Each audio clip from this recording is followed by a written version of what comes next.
गरीब दलित परिवार की गुड़िया को जब न्याय दिलाने की बात आती है तो 7 दिन हो गया सीबीआई जांच के आदेश की बात कहे हुए आपको योगी जी, 7 दिन के बाद भी आज तक नोटिफिकेशन क्यों नहीं निकला?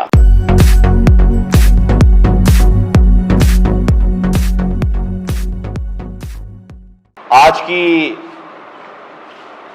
ये पत्रकार वार्ता हाथरस की गुड़िया के साथ, उनके परिवार के साथ, उनके समाज के साथ जो कुछ भी हो रहा है उसके बारे में बातचीत करने के लिए बुलाई गई है। इस पूरे मामले को, इतने बड़े मामले को जिस तरह से योगी जी आरोपियों को बचाने में जुटे हुए हैं,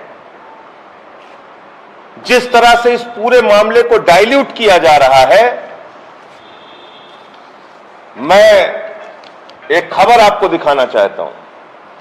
आज जो प्रकाशित हुई है, और ये खबर क्या कह रही है ये आप देखिए। शर्म आती है इस तरह से, शर्म आती है कि इस तरह का युवती की मां और उसके भाई को ही हाथरस की गुड़िया में के मामले में हत्यारा बताने की कोशिश की जा रही है। यानी जिसका परिवार न्याय के लिए तड़प रहा है, जिसका परिवार न्याय की गुहार लगा रहा है, जिसके पक्ष में पूरा देश खड़ा हुआ है, उसके बारे में कहा जा रहा है कि उस गुड़िया की मां ने और भाई ने ही हत्या की। और इस घटना से और पिछले जो 2-4 दिनों से चल रहा है, इससे मन बहुत आहत है। मैं योगी जी से पूछना चाहता हूं, आपको दलित समाज से इतनी नफरत क्यों है? क्यों आप उनको इतना अपमानित कर रहे हैं? उनका दोष क्या है? उनका अपराध क्या है? वाल्मीकि समाज हो, जाटव समाज हो, सोनकर समाज हो, आज वो पूरे देश में आक्रोशित है, गुस्से में है, अपने आप को अपमानित महसूस कर रहा है कि इतनी बड़ी घटना के बाद भी योगी जी आप उनको न्याय नहीं दे रहे हैं। उनके पक्ष में पूरे देश में लोग सड़कों पर उतरे, मीडिया में भी इसको लेकर आवाज उठी, और आप उल्टा उसी परिवार को फंसाने पे लग गए। शर्म आती है योगी जी, शर्म आती है कि जो गुड़िया चीख चीख कर दरिंदों का नाम बताकर इस दुनिया से गई, आज उसका चरित्र हनन किया जा रहा है, चरित्र हनन। शर्म आती है। मैं 2 बातें सिर्फ कहना चाहता हूं, 2 बातों से आपको पूरी बात समझ में आ जाएगी। नंबर 1, कोई भी हत्या के मामले की जांच, बलात्कार के मामले की जांच मजाक से नहीं चलती है, मनगढ़ंत कहानियों से नहीं चलती है, योगी जी आपके तोड़ने मरोड़ने से नहीं चलती है। जांच चलती है तथ्यों के आधार पे, एविडेंस के आधार पे। और जो सबसे बड़ा प्रमाण है, नंबर 1, हाथरस की गुड़िया का डाइंग डिक्लेरेशन, यानी मरने से पूर्व दिया गया उसका बयान,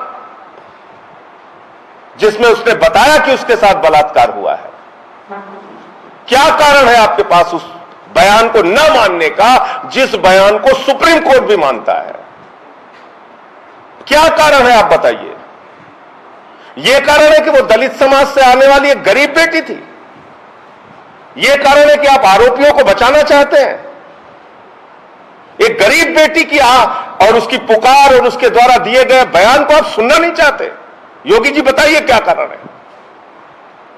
उसका डाइंग डिक्लेरेशन है, जिसको सुप्रीम कोर्ट भी मानता है, माननीय सर्वोच्च न्यायालय भी कहता है मरने से पूर्व दिया गया बयान सबसे बड़ा एविडेंस माना जाएगा। नंबर 1। और नंबर 2, मैं आप लोगों को अभी ये रिपोर्ट देता हूं, मेडिको लीगल रिपोर्ट। यह है Aligarh medical college, Jawaharlal Nehru medical college Aligarh के डॉक्टर की 22 सितंबर की रिपोर्ट। इसको कोई अखबार क्यों नहीं छाप रहा है? इसको कोई मीडिया क्यों नहीं दिखा रहा है? इसको कोई टीवी चैनल क्यों नहीं दिखा रहा है जिसमें 22 सितंबर को रेप की पुष्टि हुई है? यह है वो मेडिको लीगल रिपोर्ट, यह है वो मेडिकल रिपोर्ट जिसमें रेप की पुष्टि हुई है। इसको नहीं दिखाया जा रहा है।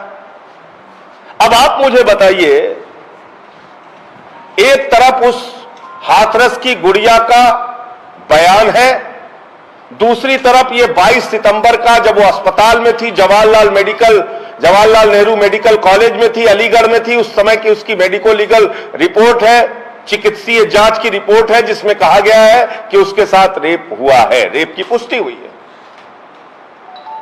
ये दोनों बातें आप नहीं मान रहे हैं? इन दोनों बातों को आप स्वीकार नहीं कर रहे हैं और दुनिया भर की आप बातें कर रहे हैं कि साहब अंतर्राष्ट्रीय साजिश थी और दंगा भड़काना चाहते हैं, नफरत फैलाने, क्या क्या बातें आप कर रहे हैं? कहां इस पूरी जांच को लेकर जा रहे हैं योगी जी अपनी राजनीति के चक्कर में?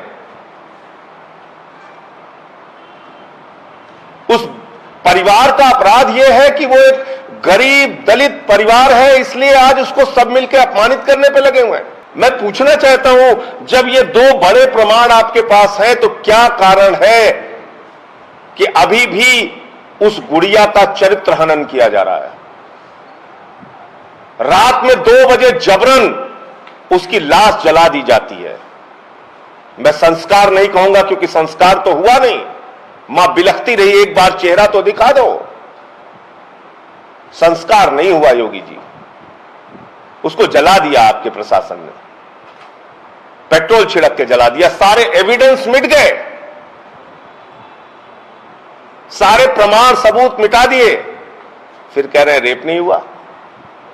तो ये दो, जो उस लड़की उस गुड़िया का बयान था और जो ये मेडिकल रिपोर्ट है, ये दोनों क्या है? ये दोनों रिपोर्ट, ये दोनों क्यों नहीं मान रहे आप? क्या कारण है आपके पास? और आपकी नीयत में खोट बहुत साफ तौर पे समझ में इसलिए आता है कि सुशांत सिंह राजपूत का जब मामला होता है, सीबीआई जांच का आदेश होता है, एक दिन में नोटिफिकेशन हो जाता है, दूसरे दिन में सीबीआई की टीम जांच करने पहुंच जाती है, लेकिन इस गरीब दलित परिवार की गुड़िया को जब न्याय दिलाने की बात आती है तो 7 दिन हो गया सीबीआई जांच के आदेश की बात कहे हुए आपको योगी जी, 7 दिन के बाद भी आज तक नोटिफिकेशन क्यों नहीं निकला?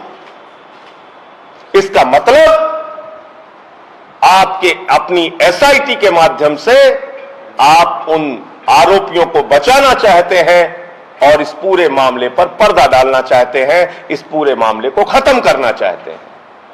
और ये वही अखबार है जिसने आज ये रिपोर्टिंग की है, याद कर लीजिएगा, ये वही अखबार है जिसने जम्मू के कठुआ में भी यही बताया था कि रेप तो हुआ ही नहीं। कठुआ का ये रिपोर्टिंग याद कर लीजिए, ये वही लोग हैं जिसमें कठुआ के बलात्कारियों को सजा भी हुई, लेकिन यही अखबार था जो कह रहा था कि उसमें तो रेप हुआ ही नहीं। तो इसलिए मैं आप लोगों के माध्यम से एक ही बात कहना चाहूंगा, जांच के 2 बड़े एविडेंस जानबूझकर उसको नजरअंदाज करके उस गुड़िया का चरित्र हनन किया जा रहा है। उस परिवार को न्याय नहीं मिलेगा, इनसे निष्पक्ष न्याय की उम्मीद करना बेकार है। और अभी तक सीबीआई जांच का आदेश, उसका नोटिफिकेशन ना करना, यह साबित करता है कि सरकार इस मामले पर पर्दा डालना चाहती है, नहीं चाहती कि सीबीआई जांच होके बहुत सारा तथ्य और सच सामने आ सके। और हम लोग इसलिए बार बार कह रहे हैं कि सुप्रीम कोर्ट के जज की मॉनिटरिंग में सीबीआई जांच होनी चाहिए और इस राज्य से बाहर इसकी सुनवाई होनी चाहिए, तभी इसमें न्याय मिल पाएगा।